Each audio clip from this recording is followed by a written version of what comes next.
A group of UN rights experts have slammed the U.S. president's pardoning of American contractors implicated in Iraq killings, saying the move undermines international law. These pardons under international law and more broadly undermine humanitarian law and human rights at a global level. Pardoning the Blackwater contractors is an affront to justice and to the victims of the Nisour Square massacre and their families.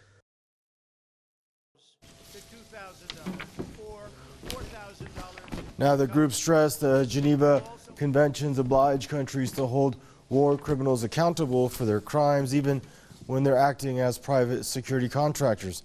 It added that by allowing private security contractors to, quote, operate with impunity in armed conflicts, states will be emboldened to circumvent their obligations under humanitarian law. Last week, Trump pardoned 4 Blackwater contractors convicted of 14 Iraqi civilians in a massacre in 2007 at a square in Baghdad. Pardons triggered a wave of condemnations, including from many inside the U.S.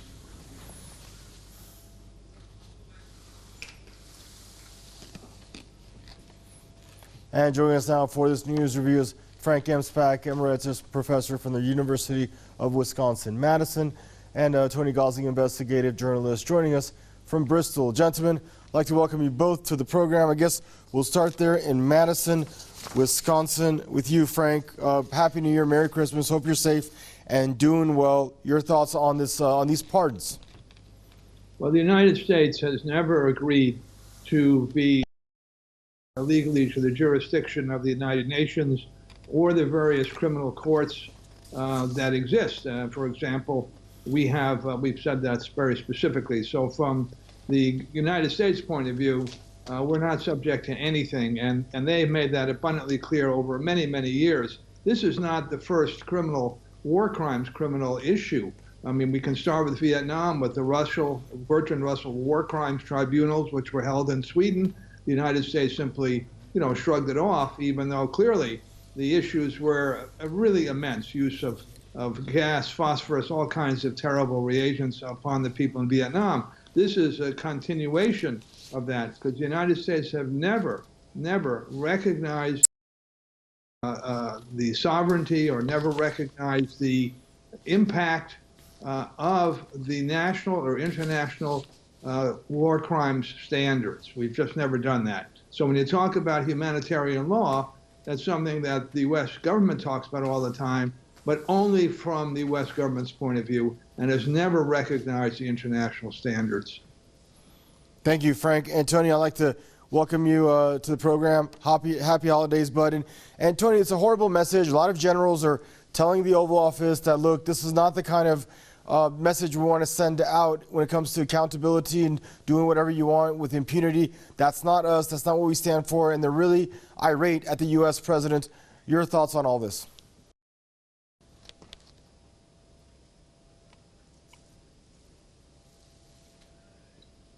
Okay, Tony, you know what? We can't. Hold on. We're gonna have to get your voice fixed. So we could see you, but we can't hear you. Let's see if we could get that fixed. Frank, let me come back to you. Can you hear us? If you can, go ahead and elaborate more on what you were saying. I'm fine, but obviously we have a technical issue with your other guest. This is a serious matter, though. You alluded to it earlier in the broadcast that the United States is engaged in various things which the rest of the world considers to be in violation of human rights. For instance, the blockade against Cuba for many, many years, the blockade in Yemen, the refusal of to adhere to the treaty it signed with Vietnam after the Vietnamese War in terms of demining and Agent Orange and things like that. So this is a consistent aspect of United States foreign policy, and one that's extremely troubling. I don't mean to make light of this. Many people here, the religious community, all kinds of peace advocates, even members of Congress, recognize that walking away from international law weakens the moral authority, whatever is left of it at this point, of the United States. And that one would hope that the Biden administration would go in a different direction. I don't see anything in the current Biden appointees where they would move towards agreeing or signing to the International Criminal Court. But that doesn't mean that we shouldn't do anything about it. But it is true that the United States has walked away from these obligations over many, many years. Thank you, Frank. And Tony, it seems like we possibly may have your sound fixed. If you can hear me now, happy holidays, Tony. Now, Tony, it's one thing to try to, impede an investigation of, ICC prosecutors that want to probe war crimes, possibly in Afghanistan. It's a whole nother animal when you're pardoning private contractors that at a busy square in the middle of town, get out of their cars, open up on women and children, killing 14, and then you got one guy, basically convicted of first-degree murder and 3 of manslaughter. They're all home, hanging out, playing PlayStation for the holidays. Tell me your initial thoughts on this story. Well, in a way, this is worse than terrorism, isn't it? I mean, you've got basically a bunch of young men signed up to a private army. Now, what is a private army? If I wanted to start my own private army here in the UK, I'd probably come into some trouble. Except this is the vector that NATO and the Western governments are now using in order to excuse their own military from service. So when the situation gets tough politically in a particular part of the world, that what they'll do is they'll send in these private, basically mercenaries, to do these jobs.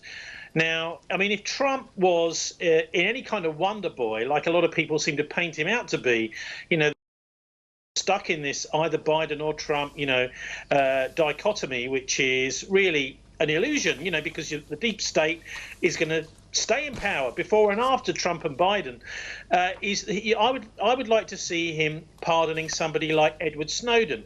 I would like to see him pardoning somebody like Chelsea Manning or Julian Assange.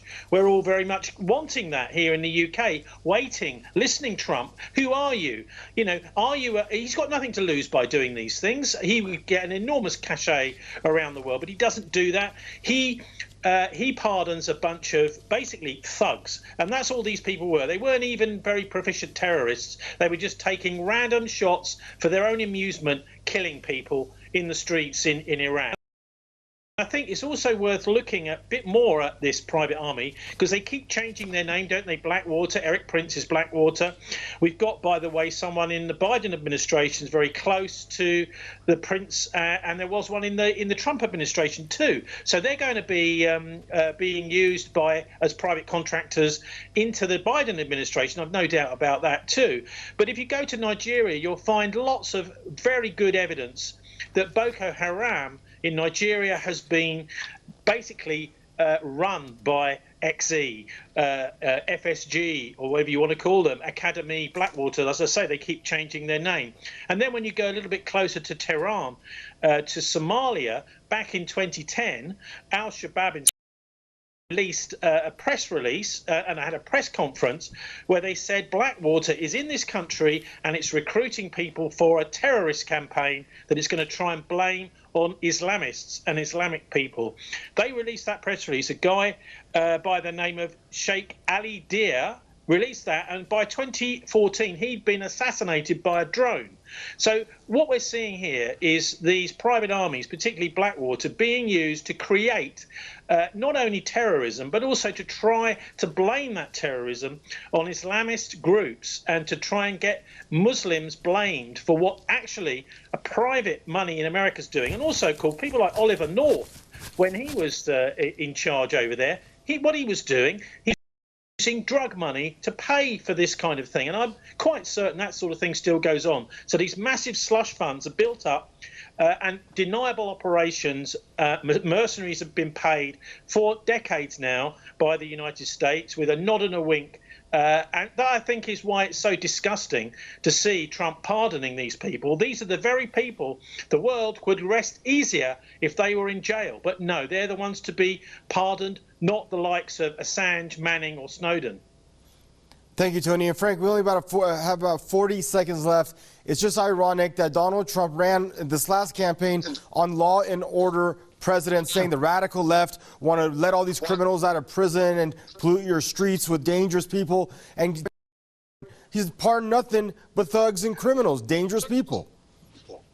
Well, I mean, this is part of the whole thing. And I think the fundamental issue is this. When you have private armies, they're they're not accountable in a certain way. You don't know what's happening. You undermine your democracy. You undermine your ability to make progressive policy because these people are running off someplace. And in this case, the Prince case, I mean, his sister is in the cabinet. So you have a situation of unaccountability as well as the false flag operations, which my colleague was talking about. And so you add a level of instability and criminality to the world, to the diplomatic system, to all of our relations, which can only come back and hurt the rest of the world because you're operating in a total criminal manner.